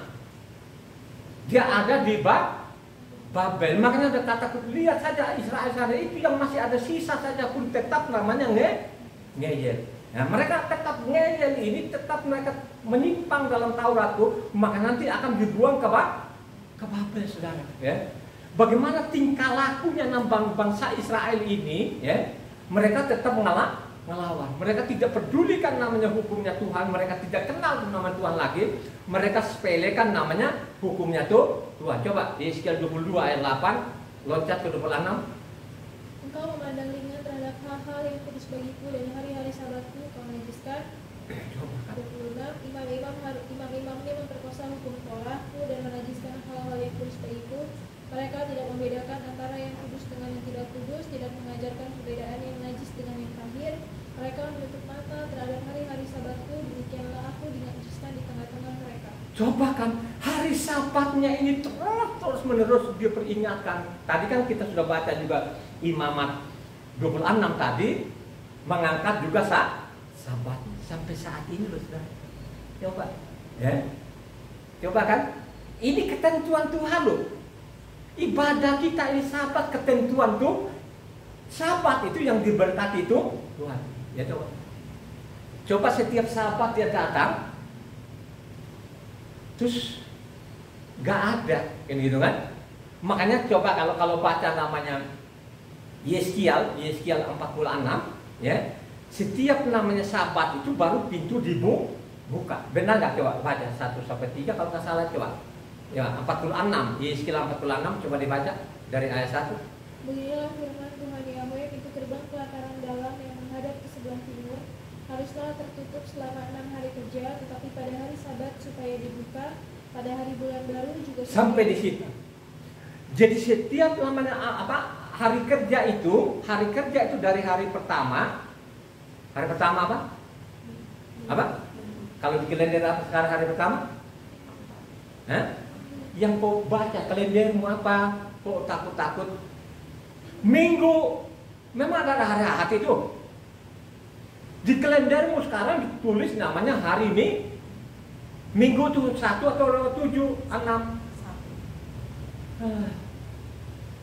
Susah banget ya. Jadi sekarang kalender ini sudah dibenarkan sekarang. Dulu itu tidak demikian. Jadi dulu itu seolah-olah namanya minggu itu hari ke-7. Jadi dulu itu begitu kalendernya begini. Dulu kalendernya begini. Senin, Selasa, Rabu, Kamis, Jumat, Sabtu, Minggu. Jadi seolah-olah namanya minggu hari ke-7. Sekarang orang berapa tahun yang lalu sudah sadar bahwa kesalahan ini tidak benar. Makanya kalender sekarang ini dibenari. Dibenarin nggak kalender sekarang ini? Mulai apa? Minggu, Senin, Selasa, Rabu, Kamis, Jumat, jadi Sabtu itu kena hari ke-7, saudara. Ya, coba kan. Sampai saat ini mereka sepelekan namanya sabatnya. Pada katanya tadi, setiap namanya hari kerja itu ditutup, tapi baru nama hari ke-7 itu dibuka. Kenapa dibuka itu? Karena Tuhan datang untuk memberkati. Karena ini namanya sabat, ini kutipan dari namanya Kejadian 2 apa bunyinya? Dia berhenti pada hari ke-7 untuk memberkati. Jadi Kejadian 7 itu, antara Kejadian 7 sampai namanya Taurat ini berapa ribu tahun baru namanya ada Taurat. Makanya di Taurat namanya Keluaran 20 sana, masalah sabat ini kutipan dari namanya Kejadian 2. Makanya setiap Sabtu Tuhan datang untuk memberkati, saudara. Coba kan, kalau sampai nanti dia datang, ini kan dia ingat namanya perjanjian. Itu tidak ada ini, coba. Itu seenak-enak perutnya orang ini mengganti namanya Tuhan. Kira-kira itu ada hukumannya enggak? Bukan saya loh ya, tadi ada namanya kutuk dengan Bapak, saudara. Mau ikut mana? Ya, Coba kan? Ini kan dicatat oleh nama Nabi bagaimana namanya manusia ini Israel dari generasi ke generasi itu sampai kedatangannya Yesua di bumi ini dicatatlah. Pada waktu namanya Yesua datang di bumi itu, kira-kira namanya waktu dia datang sebagai anak manusia, kira-kira namanya Tuhan Yesua ini suruh buang Taurat nggak? Halo? Dia tidak suruh Tauratnya buang. Makanya kalau kau baca namanya Matitia 5 ayat 17 sampai 20, agak cepat dibaca. Supaya kamu belajar ini, kamu mencatatnya. Ini menjamin kamu selamat loh saudara. Tapi kalau kamu mengabaikan ini namanya Tauratnya itu, boleh saja pendetanya nanti dia menjanjikan, oh kalau kita selamat, bukankah kita berbuat sesuatu. Entar dulu, jangan langsung telan-telan dari mulutnya. Baca kitab suci yang baik dengan benar. Coba baca cepat. Janganlah kamu menyangka bahwa Yang keras dong. untuk meniadakan hukum Taurat atau kitab para nabi. Aku datang bukan untuk meniadakannya, melainkan untuk membenahinya. Karena aku berkata kepadamu, sesungguhnya selama belum lenyap langit dan bumi ini, satu iota atau satu titik pun tidak akan ditiadakan dari hukum Taurat sebelum semuanya terjadi. Karena itu siapa yang meniadakan salah satu perintah hukum Taurat sekalipun yang paling kecil dan mengajarkannya demikian kepada orang lain, ia akan memiliki tempat yang paling rendah di dalam kerajaan surga. Tetapi siapa yang melakukan dan mengajarkan segala perintah-perintah hukum Taurat, ia akan memiliki tempat yang tinggi di dalam kerajaan surga. Maka aku berkata kepadamu, jika hidup keagamaanmu tidak lebih benar daripada hidup keagamaan ahli-ahli Taurat dan orang-orang Farisi, sesungguhnya kamu tidak akan masuk dalam kerajaan surga.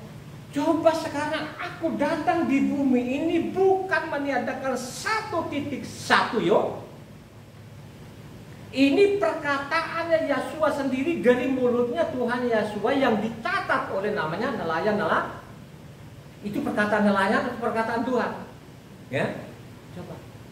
Dan tidak pernah ada sedikit pun di dalam dari Kejadian sampai Wahyu itu kalau namanya Taurat di bumi tidak pernah ada, tidak diketemukan.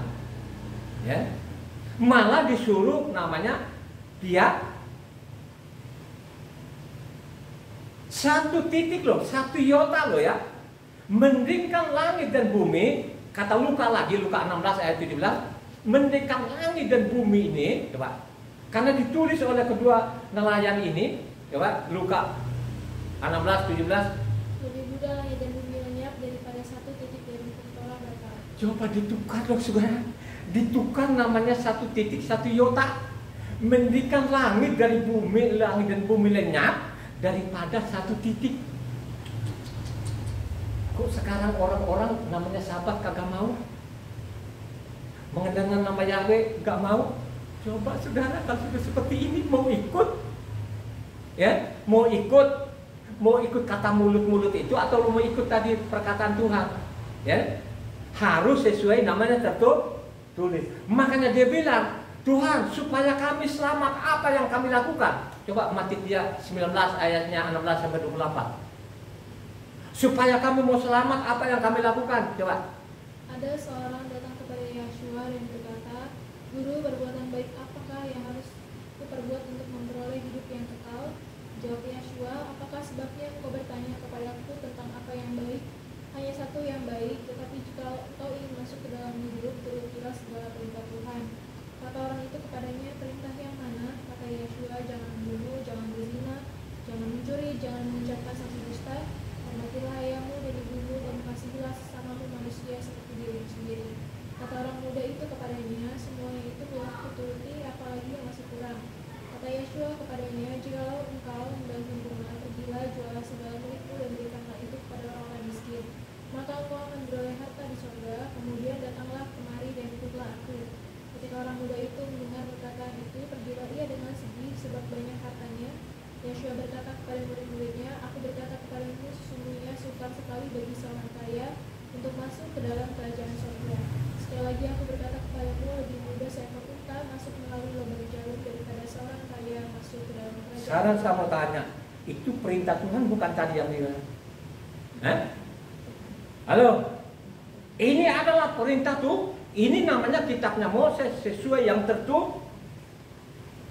Coba kan, Karena tadi sudah mengatakan, tadi Matitia 5 kan Tuhan seluruh juga mengatakan, maupun juga Matitia 19, Tuhan juga yang itu nelayan itu Tuhan. Matitia 22 ayat 34-40 yang kencang, ini namanya hukum utama. Ya. Coba harus kamu mencatati, saudara. Kalau kamu tidak mencatati, ini namanya Tuhan kita tidak tahu kapan dia datang, pada suatu saat nanti datang ini. Ya, tinggal lu pilih perintah manusia sekarang atau perintah Tuhan. Coba, ini perintah utama.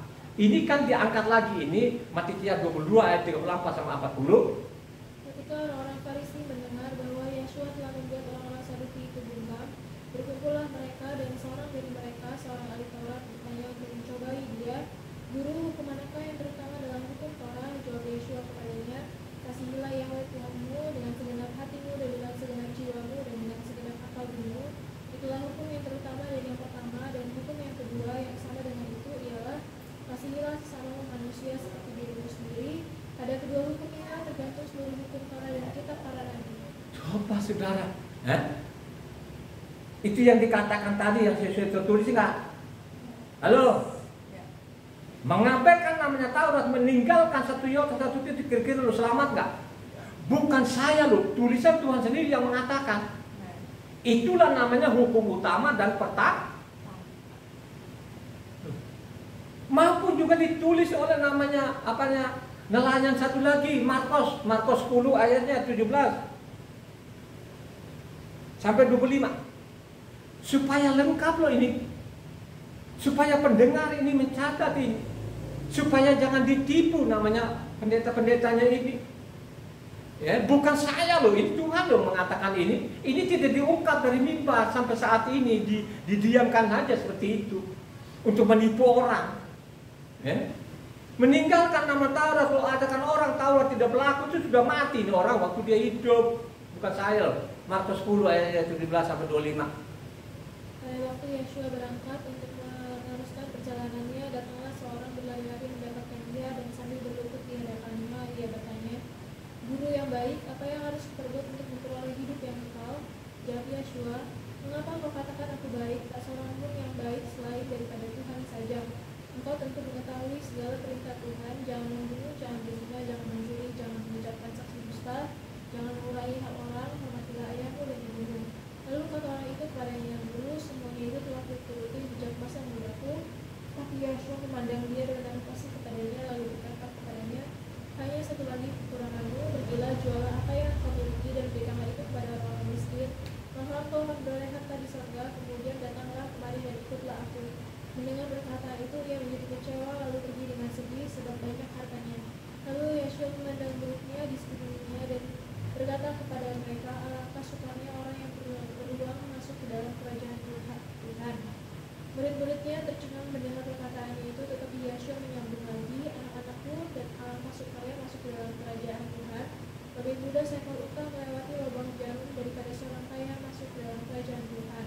Mereka makin gempar dan berkata seorang kepada yang lain, "Jika demikian, siapakah yang dapat diselamatkan?"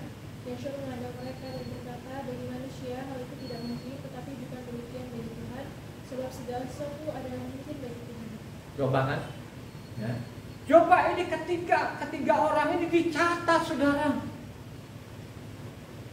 Dicatat berurutan loh, namanya Matitia, Luka maupun Markus dan Luka. Ya. Makanya diulang lagi tadi Markus 12 ayat 28 sampai 34 yang kencang. Diulang lagi loh saudara. Ini hukum utama. Ya, jadi hukum utama ini jangan dikutak-kutik. Kalau ikut kutak-kutik yang seperti yang terjadi sekarang ini, yang miliaran orang ini, ya, mereka meninggalkan, mereka tidak mau namanya hukum-hukumnya Tuhan. Tinggal tunggu waktu mereka ini.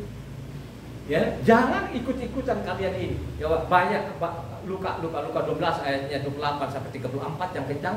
Lalu seorang ahli Taurat yang mendengar Yeshua dan orang-orang Saduki bersoal jawab dan tahu bahwa Yeshua memberi jawab yang tepat kepada orang-orang itu, datang kepadanya dan bertanya, "Hukum manakah yang paling utama?" Jawab Yeshua, "Hukum yang utama ialah, dengarlah hai orang Israel, Yahweh Tuhan kita, Yahweh itu Esa, kasihilah Yahweh Tuhanmu dengan segenap hatimu dan dengan segenap jiwamu, dan dengan segenap akal budimu dan dengan segenap kekuatanmu. Dan hukum yang kedua ialah, kasihilah kasihlah sesama manusia seperti dirimu sendiri. Tidak ada hukum lain yang lebih utama daripada kedua hukum ini.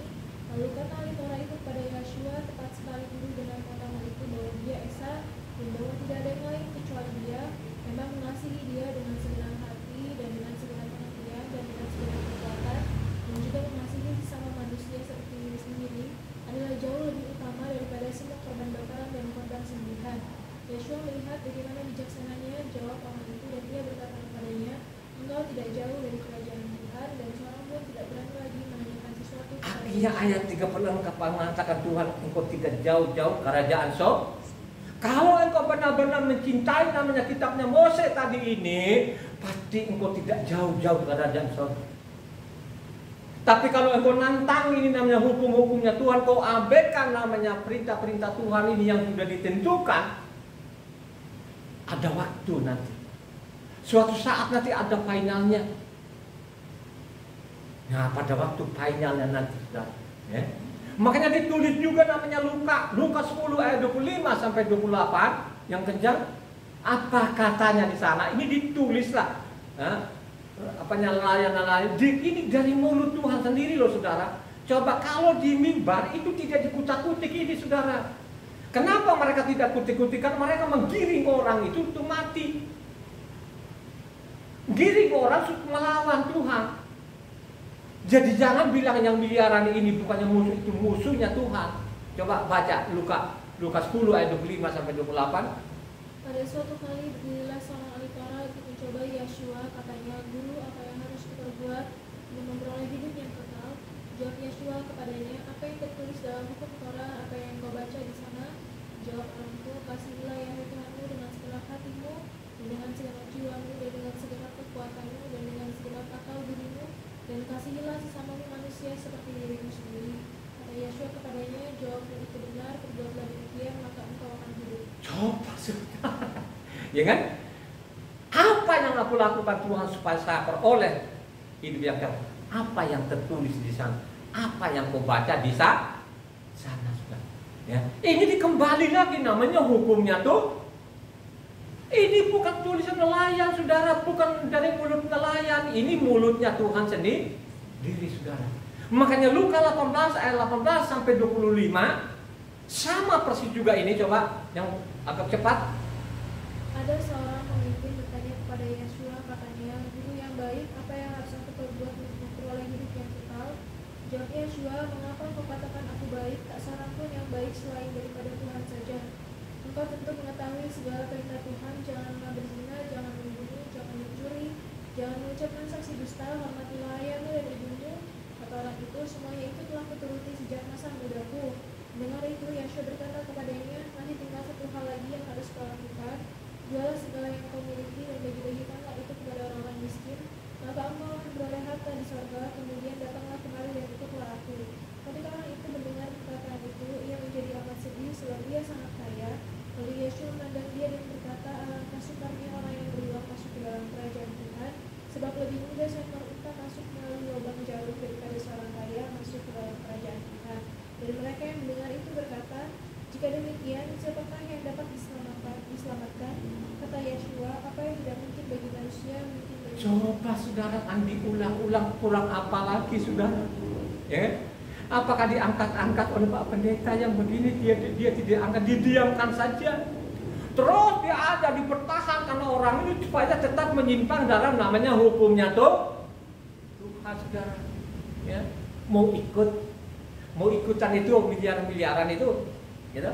Tinggal lu pilih loh. Ini bukan saya loh, ini catatan yang saya catat bertahun-tahun. Ya, saya mencatat loh saudara dari tahun ke tahun ini. Ya, lelah juga lah 23 tahun loh nih saya pelajari kitab suci ini. Ya, kalau aku sombong-sombong sendiri pun mungkin sudah profesor aku itu. Kalau mau saja yang ada sekarang itu banyak kan dokter, profesor.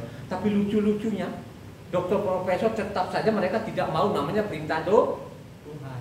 Mereka suruh buang. Mereka lah sekarang yang suruh buang. Coba kan mengajari orang untuk menantang Tuhan, saudara. Dia bilang aku datang bukan meniadakan Taurat, 1 iota. Apakah tidak dibaca oleh dokter profesor itu? Ya, coba kan. Tidak dibaca nggak kalau kau langgar namanya sabatnya itu ada hukumannya berat segala macam. Dibaca nggak dibaca. Di loh batu pertama loh ini ditukik loh itu. Hari Sabat itu ditukik loh batu pertama, coba ngelawan. Makanya Yesaya 29 ayat 13 yang kencang bacanya. Itu loh yang terjadi loh sampai saat ini. Jadi Yesaya itu sudah dinubuatkan bagaimana nanti manusia-manusia yang ada di kolong langit itu dia lebih suka namanya perintah manusia daripada perintah Tuhan. Coba baca Yesaya 29 ayat 13. Dan Tuhan telah berfirman, oleh karena bangsa ini datang mendekat dengan mulutnya dan memuliakan aku dengan bibirnya, padahal hatinya menjauh daripadaku dan ibadahnya kepadaku hanyalah perintah manusia yang dihafalkan. Coba sudah. Ini sudah dinubuatkan namanya oleh Yesaya bahwa nanti manusia-manusia terakhir nanti itu lebih suka namanya perintah manusia daripada perintah Tuhan. Dicatat juga Yeskiel ini, Yeskiel 5 ayatnya 6 sampai 9.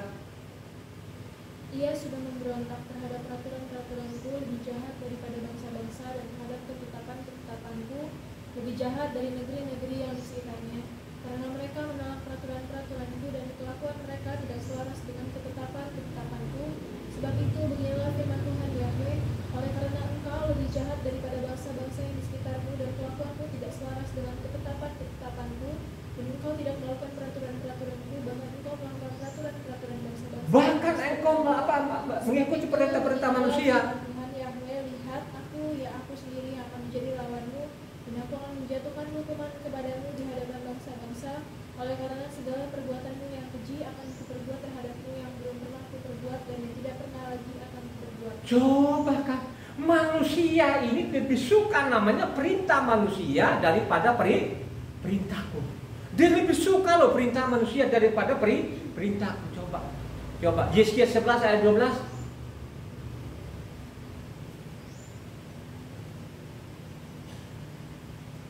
Dan kamu akan mengetahui bahwa akulah Yahweh karena kelakuanmu tidak selaras dengan ketetapan-ketetapanku dan peraturan-peraturanku tidak kamu lakukan, bahkan engkau melakukan peraturan-peraturan bangsa-bangsa yang di sekitarmu. Coba kan ini manusia ini dia lebih suka perintah-perintah manusia. Coba kan. Nah sekarang ini orang Kristen itu lebih suka namanya perintah manusia daripada perintah Tuhan. Coba kan. Itu minggu perintah manusia atau perintah Tuhan. Gitu? Coba kan mereka ngarang-ngarang sendiri, ada Natalnya, ada namanya Jumat Agungnya. Mereka senang sekali itu, suka benar-benar cinta betul-betul. Sampai ada nangis-nangis lagi kalau dia di rumah ibadahnya. Coba kan, perintah Tuhan kamu abaikan, perintah manusia kau sukai. Coba, ya. Makanya dicatat juga di sana, namanya Matityah 15 ayatnya 7 sampai 9. Hai orang-orang munafik, benarlah nubuat Yesaya tentang kamu. Bangsa ini memuliakan aku dengan bibirnya, padahal hatinya jauh daripadaku. Percuma mereka beribadah kepadaku, sedangkan ajaran yang mereka ajarkan ialah perintah manusia. Coba kan, ini manusia-manusia zaman Yesua ini manusia-manusia yang lebih suka namanya perintah manusia. Perintahku kau abaikan, kau sepelekan. Coba kan, itu zaman Tuhan Yesua lah saudara. Dia lebih suka namanya Talmudnya daripada namanya Tauratku. Dia lebih suka Talmud itu kan perintah manusia, tulisan manusia, bukan daripada.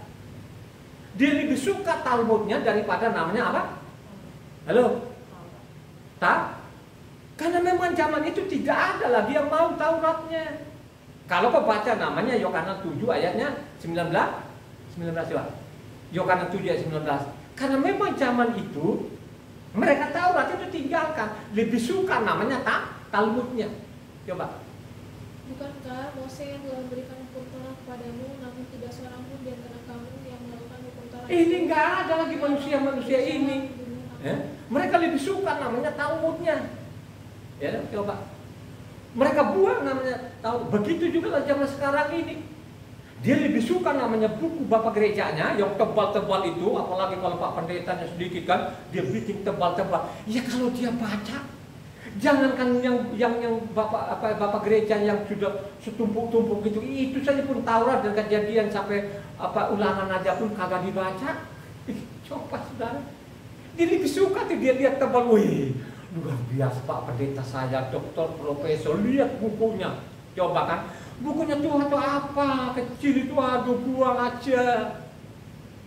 Lihat Pak Pendeta saya, sekolah luar negeri, bukunya sampai tebal. Ya kalau kau baca, coba kan, ya, Markus 7 ayat 6 sampai 9. Coba bagaimana mereka menyepelekan namanya Taurat Tuhan ini. Jawabnya kepada mereka, benarlah nubuat Yesaya tentang kamu, hai orang munafik, sebab ada tertulis bangsa ini memuliakan aku dengan bibirnya, padahal hatinya jauh daripadaku, percuma mereka beribadah kepadaku, sedangkan ajaran yang mereka ajarkan ialah perintah manusia. Perintah Tuhan kamu abaikan, berpegang pada adat istiadat manusia. Yeshua berkata pula kepada mereka, sungguh pandai kamu mengesampingkan perintah Tuhan, supaya kamu dapat memelihara adat istiadatmu sendiri. Coba, ini manusia menyampingkan namanya apa? Firman itu menyepelekan namanya Tauratnya tuh. Itulah yang terjadi sampai saat ini. Mereka lebih suka namanya Pak Pendetanya karena dia menggebu-gebu dengan segala titel yang berderet-deret. Tapi dia tidak pernah membaca kitab suci di dalamnya. Kalau kau baca namanya apa, Matitia 23, apa bunyinya sana? Celakalah kau ahli-ahli Taurat, celakalah kau ahli-ahli, hai kau keturunan ular belum. Dia bilang ini orang Israel, anaknya loh, yang anak kekasihnya, biji matanya. Dia mengatakan, hai kamu keturunan ular belum.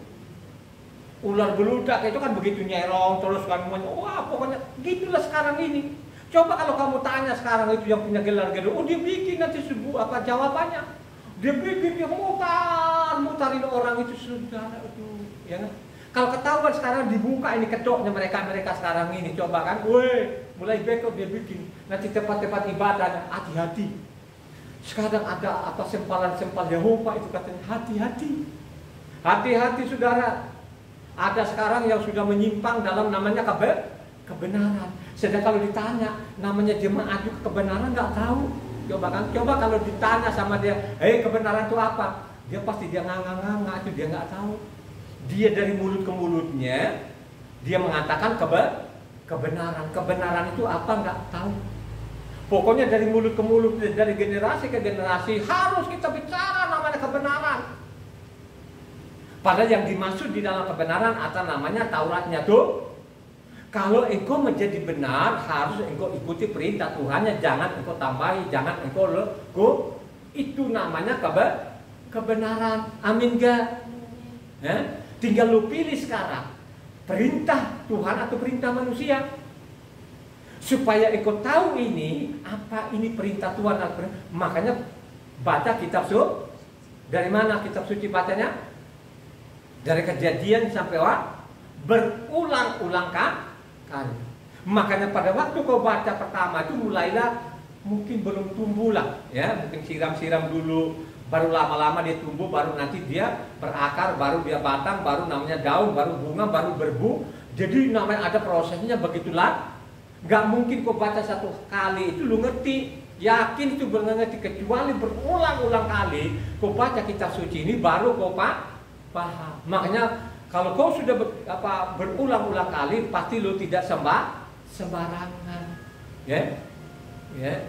Makanya ditaruh di leher pun, yang mau dipotong leher pun pasti lu bilang aku mengikuti namanya perintah tuh sesuai namanya tertulis. Aku tidak akan ikut namanya ke banyak orang yang menyimpang dari hukumnya tuh Tuhan. Saya tidak pernah akan mau, karena Tuhan yang mengajari saya supaya saya tidak ikut. Tuhan merintahkan saya supaya namanya merenungkan firman itu siang dan malam. Itu namanya perintah Tuhan. Merenungkan itu bukan duduk lu sampai gendong-gendong kitab suci lu taruh di dada terus lagi belum merenung, bukan begitu. Maksudnya merenungkan firman siang dan malam itu dibacalah kitab suci ini supaya kau merenungkan apa yang kau sudah baca. Amin gak dong? Itu orang pandai, orang cerdas. Ya? Tapi kalau orang kepala batu, karena memang itu iblis itu sudah masuk di hatinya manusia sekian lama. Sekalipun begini tetap saja namanya membatu hatinya. Sama dengan Israel itu membatu sampai saat ini. Bukan saya yang mengatakan, tapi Tuhan yang mengatakan bahwa Israel itu sudah membatu seperti namanya apa? Batu apa? Intan. Makanya zaman Yeremia coba deh bilangnya keliling lah, lu keliling saja ya, mau keliling sampai utara maupun selatan, kok keliling, lu tidak pernah akan ketemukan orang yang benar, tidak akan ketemu. Coba untuk penutup ini, ya, coba apanya Yeremia 5 ayatnya 1. Lu keliling deh, kata lu keliling aja deh Yeremia, kau cari ini orang-orang, gak ada lagi ini katanya. Sama lo sampai saat ini saudara, gak ada. Coba kan, gak ada aja. Mau ketemu sekarang itu sudah sulit. Coba baca Yeremia 5 ayat 1. Lintasilah jalan-jalan Yerusalem, lihatlah baik-baik dan camkanlah. Periksalah di tanah-tanah lapangnya, apakah kamu dapat menemui seseorang. Apakah ada yang melakukan keadilan dan yang mencari kebenaran, maka aku akan mengampuni kota itu. Coba, kagak ada. Kalau ada saja yang satu orang gitu yang memiliki kebenaran, aku nggak akan hukum untuk apa? Yerusalem. Akhirnya apa? Habis nggak Yerusalem zaman Yeremia? Ludes habis.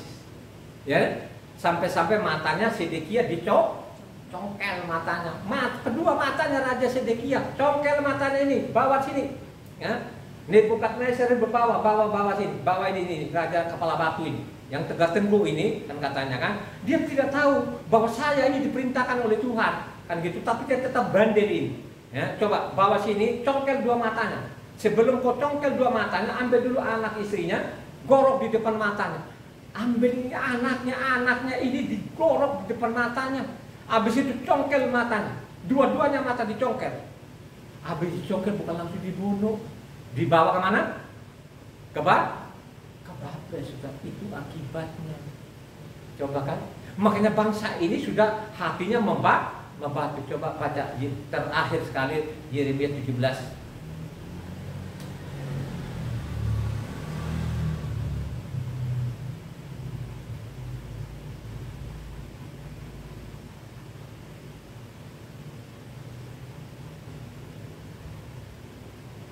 Ya? Yeremia dong 17. Baca dong dari awal kan kelihatan itu.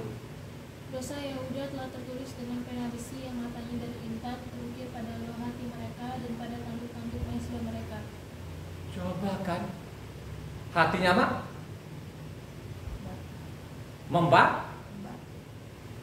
Matanya dari apa? Itu dosanya katanya gitu. Itu dosanya seperti itu. Ya, akhirnya sudah tidak bisa diapa-apain lagi, makanya Yerusalem dihabisi. Ya, zaman namanya Raja Sedekia. Terakhir sudah selesai. Sampai saat ini, sampai detik ini nggak ada lagi raja, nganga doang Israel. Ya, 3 datar sekarang itu yang diikut-ikut sekarang ini. Ini ada orang-orang Mesianik Indonesia ini diikuti. Woi, sekarang kan ada pergilah di tembok ratapan ini, dia cium, dikira itu benar. Sekarang saya tanya kalian ini yang baca kitab suci tiap hari, kira-kira dicium-cium tembok sekarang itu berzina nggak? Halo, itu zina nggak dalam kitab suci? Itulah zina. Itu penyesalan kemudian itulah penyesalan kemudian hari. Dan Tuhan tidak pernah akan mendengar sampai kapan kalau cium, sampai jebol tembok pun dia tidak pernah akan mendengar. Dia memalingkan mau berdoa katanya lu jungkir balik, lu doa deh berulang-ulang kali, saya tidak akan mendengar. Kalau engkau baca namanya Yesaya salah, biarin saja mereka ini berdoa sampai jungkir, saya tidak akan mendengar. Sampai saat ini tidak mendengar, didiamkan. Kalaupun ada sisa-sisa sekarang ini, apa karena mereka benar? Halo, kenapa masih ada sekarang ini? Ingat perjanjiannya kepada Abraham. Makanya suatu saat nanti dia berdamai dengan Israel, ya. Makanya kalau engkau baca Yeremia berapa? 31 ayat 31 sampai ke 40, dia berdamai di situ. Itu ada namanya perjanjian baru. Makanya selesai sudah di bumi ini pada waktu namanya Bait Suci ketiga nanti dibangun, makanya dia berdamai dulu sama Israel. Israel. Bukan perjanjian baru yang dibikin-bikin sekarang ini, tidak ada. Itu omong kosong. Itu bikinan manusia. Perjanjian baru yang mereka katakan sekarang ini, yang miliaran orang, bukan perjanjian baru dari itu Tuhan. Itu perjanjian barunya manusia. Itu namanya perintah manusia, bukan perintahnya Tuhan. Perintahnya Tuhan nanti, suatu saat nanti ada waktunya, ya. Dia ingat betul-betul perjanjian Abraham, Ishak dan Yakub, makanya dia berdamailah, namanya apa? Israel itu, maka itulah namanya perjanjian baru. Kalau kau baca namanya Yeremia 31 ayat 1 sampai ke 40, waktu dibangun nanti Yerusalem ketiga itu tidak akan dihancurkan lagi, dia akan menjadi kekal. Amin ya. Mari kita haleluya. Terima kasih ya Tuhan.